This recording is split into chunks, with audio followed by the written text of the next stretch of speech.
Assalamualaikum warahmatullahi wabarakatuh. Selamat datang di pembelajaran SAP PP Modul dengan saya Ahmad Yusuf Arif. Untuk informasi lebih detail tentang SAP PP Modul, Anda bisa lihat di situs sapindonesia.net ya, di sini. Di silabus SAP PP Modul ini saya membahas tentang konsep dari modul PP. Begitu pula di sini saya diskusikan, saya bahas tentang master data. Master data yang di PP itu meliputi material master PP, BOM, kemudian work center, routing, production version. Kemudian juga saya membahas tentang demand management atau planning process ya. Kemudian di sini ada overview dari demand management, kemudian strategi make to stock dan make to order. Kemudian material requirement planning atau MRP juga kita bahas apa yang dimaksud dengan MRP, kemudian method of running MRP ya. MRP itu bisa di-run dengan cara bagaimana, kemudian faktor influencing dari MRP run, jadi faktor yang mempengaruhi dari proses run MRP. Lalu juga membahas tentang konsep production order execution, di mana di sini adalah cycle of produksi ya, mulai dari create production order creation, kemudian availability check ya, cek pada material, cek pada capacity mesin, kemudian production order release, capacity planning, scheduling, good issue, confirmation, good receipt, dan terakhir adalah membuat status TECO atau technical complete. Dan yang unik dari pembelajaran kita SAP PP Modul, saya juga membahas tentang konfigurasi, ya, bagaimana cara membuat konfigurasi, mengatur konfigurasi di SAP PP Modul, ya. Karena dari bekal Anda paham tentang konfigurasinya, baik itu pada master data configuration ataupun pada proses, baik MRP atau order type dan seterusnya, nah, maka SAP itu bisa nanti Anda jalankan dalam pembuatan master data maupun dalam proses yang lainnya ya. Jadi konfigurasi juga merupakan suatu hal yang penting yang perlu Anda ketahui di dalamnya untuk melengkapi seorang konsultan PP gitu ya. Tentu saja kalau untuk lengkapnya ya nanti Anda bisa masuk ke member area, karena di sini saya menjelaskan secara bisnis proses global saja ya. Narasi-narasi atau tulisan-tulisan yang di sini itu hanya menceritakan secara global konsep. Ya syukur-syukur kalau Anda paham dan bisa mempraktekkan sendiri. Tapi di sini di dalamnya saya membahas secara detail dan ada video tutorialnya, baik itu berupa juga PPT-nya, file PPT dan simulasi di SAP sistemnya seperti apa ya. Kurang lebih sekitar 1 jam ya per sub modul ini. Saya membahasnya sekitar 1 jam karena banyak sekali skenario yang kemungkinan terjadi di produksi gitu ya. Oke. Oke, kita lanjut ke pembahasan kita, materi kita tentang master data PP ya. Oke, kita lihat caption berikutnya. Nah, ini yang kedua adalah material type ya. Apa yang dimaksud dengan material type? Sebelum beranjak ke sini, di video tutorial itu saya belum tuntas membahas masalah ini, view yang ada di material master. Saya bahas dulu sebentar bahwa di view in material master ini ada yang tab-tab atau menu-menu yang terdiri dari basic data ya. Basic data ini biasanya digunakan oleh MM modul. Nah, MRP ini oleh PP modul, kemudian stock and plan storage location bagian MM modul, kemudian ada bagiannya accounting, storage masih MM modul, warehouse management juga MM modul. Jadi accounting di FICO di accounting sama costing ya. Accounting berarti men-setup harga ya, harga beli, dan costing adalah harga untuk produksi ya. Kemudian di sebelah kanannya juga ada purchasing. Purchasing masih ranahnya MM untuk men-setup konfigurasi dari purchasing organisasi dan seterusnya, grup-grup dari purchasing dan sales. Kemudian sales ini buat modul SD, Work scheduling buat PP ya, tadi MRP sama work scheduling. Quality management buat QC ya, PM ya, quality management. Nanti juga saya akan saya punya modul tersendiri masalah QM. Saya akan kupas juga seperti kayak PP di slide-slide seperti ini ya. Anda ikutin terus saja perkembangan dari update saya tentang sampai PP dan QM.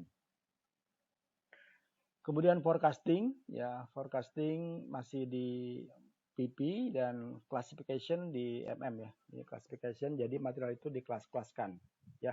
Nanti Anda bisa lihat ada beberapa manajemen di sini. Secara garis besarnya seperti itu, dan modul-modul yang terlibat di MM di sini bisa disimpulkan hampir semua ya. Hampir semua 4 modul besar terlibat di material master. Oke, kita beranjak ke material type. Apa yang dimaksud dengan material type? Material type itu adalah material dengan atribut yang sama dikelompokkan bersama dan diassign ke material type. Jadi kalau misalnya ada satu material itu dia mempunyai spesifikasi yang sama, mempunyai apa namanya ciri-cirinya sama gitu ya. Misalnya kita membeli barang ke vendor, ya itu ya. Jadi material-material itu kita kategorikan sebagai material romet ya, romet misalnya, atau material spare part ya, karena kita beli ke vendor. Nah tipe seperti itu yang beli ke vendor itu disebut dikelompokkan ke dalam material type. Material type-nya adalah material type Z-raw misalnya, raw material. Dan ini memungkinkan Anda untuk mengelola berbagai material secara seragam sesuai dengan kebutuhan perusahaan. Ya, efeknya dari pengelompokan ini tentunya kita dari sisi perusahaan bisnis juga akan lebih teratur dan lebih bisa dikontrol. Kemudian ketika create material master record, Anda harus assign material tersebut ke material type. Jadi pada saat Anda membuat suatu material, Anda langsung diarahkan untuk memasukkan tipe ya. Tipe material ini mau tipe material apa gitu ya. Jadi pada saat misalnya ada finish good baru gitu ya, ada finish good baru, maka ketika Anda membuat material itu akan diarahkan ke kelompok dari finish good. Misalnya katakanlah kelompoknya adalah Z-fin gitu ya. Kalau tadi Z-raw adalah kelompok material untuk raw material. Kemudian material type menentukan proses bisnis mana seperti penjualan, produksi atau pembelian, dan fungsi ya. Fungsi penggunaan material dalam BOM dan routing yang diperbolehkan untuk material tersebut ya. Jadi tentu saja dengan adanya pengelompokan keseragaman itu kita bisa tahu bahwa material itu adalah material untuk dijual ya. Berarti di situ nanti ada perannya SD di sini. Di sales itu melengkapi kategori dari material yang untuk dijual ya. Kalau Z-raw berarti Z-raw material yang nanti akan masuk ke gudang sebagai raw material, maka tim purchasing di sini dia harus melengkapi kondisi dari material Z-raw tersebut ya.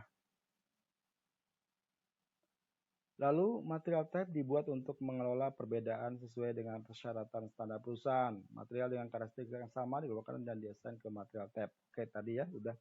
Contoh dari material type itu adalah raw mat, packaging, material, semi finish product dan finish product. Tentu saja ini ada contoh ya, contoh saja bisa jadi perusahaan ini tidak mempunyai semi finish product, bisa terjadi, atau dia tidak mempunyai WIP gitu, tapi dia mempunyai finish product dan raw mat. Packagingnya bahkan tidak ada. Tapi secara lengkapnya untuk perusahaan yang kompleks biasanya mereka ada raw mat, ada packaging, ada semi finish good, ada finish product, bahkan ada spare part lagi. Oke, nah itu tentang material type ya. Nah ini digambarkan di dalam ini, bentar, ini different ya. Material type ya, material type itu dia nomornya diassign secara serial gitu ya. Kalau saya menggambarkan penomoran untuk material type misalnya untuk finish good kepala 4 ya. Itu kita bisa setup kepala 4 00 10 1 misalnya. Sehingga nanti yang kepala 4 semua diserialkan, diotomatiskan oleh sistem SAP, itu menjadi satu material tipenya Z-fin gitu misalnya. Finish good. Oke, kemudian procurement type ya. Procurement type juga kita tentukan apakah dia beli beli ke vendor, apakah dia material untuk in-house production. Ini di procurement type ada dua. Ada yang in-house production, berarti untuk diproduksi di dalam company, dalam perusahaan sendiri, internal, atau yang keluar, yang eksternal, begitu ya. Kemudian user department, tentu saja user departemennya juga berbeda kan, masing-masing untuk produksi maupun untuk purchasing. Dan account determination tentunya saja untuk finish good, raw mat, dan sebagainya dibedakan dari sisi accountingnya juga sebagai melengkapi perbedaan untuk accounting gitu ya, namanya account determination ya, dibedakan di sisi juga accounting. Tidak mungkin kan kita beli barang raw mat kemudian dijual dengan harga yang tinggi kan, tidak mungkin. Yang ada sih finish good yang dijual lebih mahal daripada raw mat begitu ya. Jadi accounting determination menentukan price dari masing-masing tipe material itu. Dan ini gambarnya ke sini, ke kontrol di sini raw material, semi finish dan finish product ya. Oke, saya kira pembahasan tentang material type demikian. Nanti kita akan lanjut ke berikutnya tentang perbedaan dari material type. Oke ya, sampai ketemu lagi di video tutorial berikutnya. Assalamualaikum warahmatullahi wabarakatuh.